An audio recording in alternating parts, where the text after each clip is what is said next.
Je ne peux pas garder les deux, vous allez entendre mon avocat. Cela s'est passé en l'espace de quelques semaines et s'est finalement terminé hier. Je vends des appareils ménagers pour gagner ma vie. C'est nul, mais c'est de l'argent décent. Il y a quelques semaines, une collègue a vendu à une dame une machine à laver pour sa nouvelle maison. Elle la conserve quelques jours, puis nous appelle pour nous dire qu'elle fait des bruits étranges. Nous envoyons notre technicien et il prend un regard. Rien de mal à cela. Pas de bruit étrange. Mais nous sommes une grande entreprise et essayons de rendre les clients heureux, alors nous sommes d'accord pour l'échanger.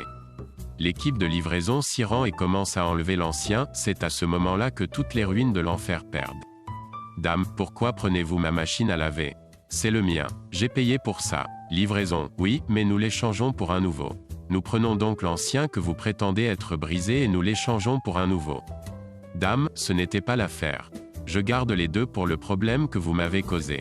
Livraison, si vous ne me laissez pas prendre celui-ci, nous ne prendrons pas la peine de prendre l'autre du camion. Choisissez-en un, vous n'obtenez pas les deux. Dame, je vais poursuivre en justice.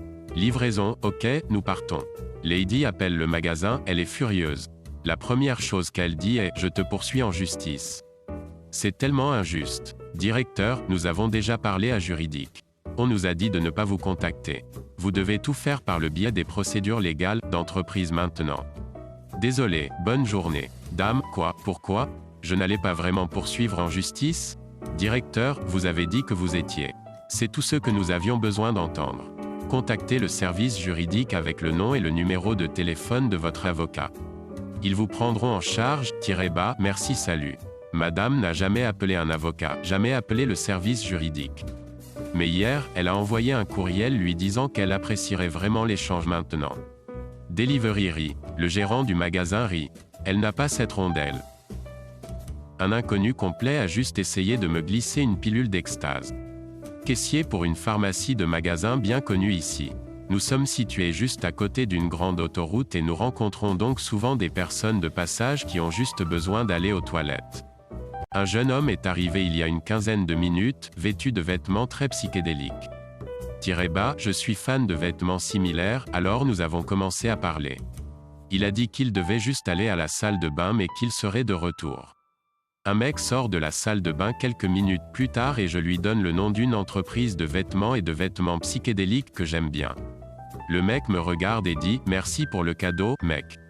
Voilà, je vois, je baisse les yeux et vois que ce gars a placé une pilule d'ecstasy sur le comptoir juste devant lui. J'ai décliné son offre, mais je l'ai remercié pour cette pensée. Peut-être que si j'avais encore 21 ans. Mec était vraiment compréhensif à ce sujet et a clignoté un signe de paix et a quitté le magasin. L'homme se fâche contre moi pour ne pas lui avoir remis 500 €. Je travaille comme caissier dans une librairie. Nous gardons toujours 100 € dans la caisse, mais la plupart des gens choisissent de payer par carte, de sorte qu'il n'y a généralement pas beaucoup d'argent dans la caisse à la fin du mois, le jour.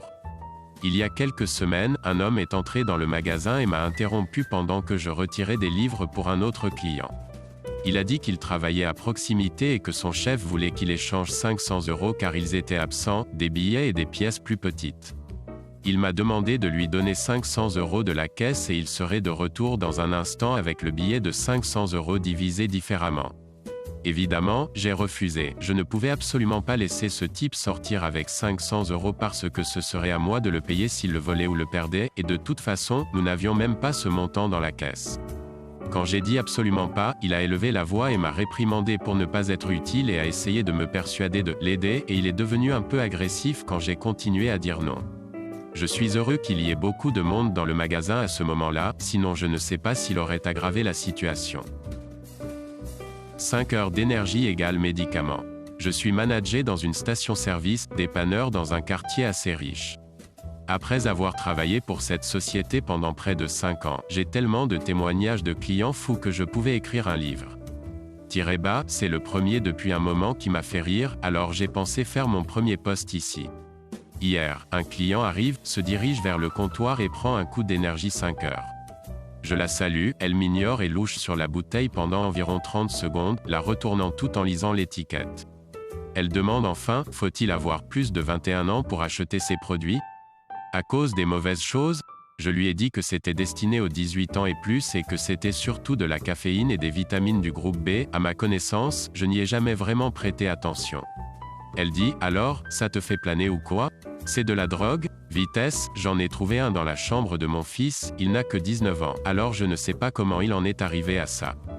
_, je suis tellement déçu, et sort sans attendre une réponse de moi. Je me sens mal pour son fils, ce pauvre garçon a probablement eu une conférence sur les drogues à son retour à la maison. Abonnez-vous pour plus de contenu Reddit quotidien et appuyez sur l'icône de la cloche pour recevoir une notification quand une nouvelle vidéo est téléchargée. Partagez vos pensées dans la section commentaires.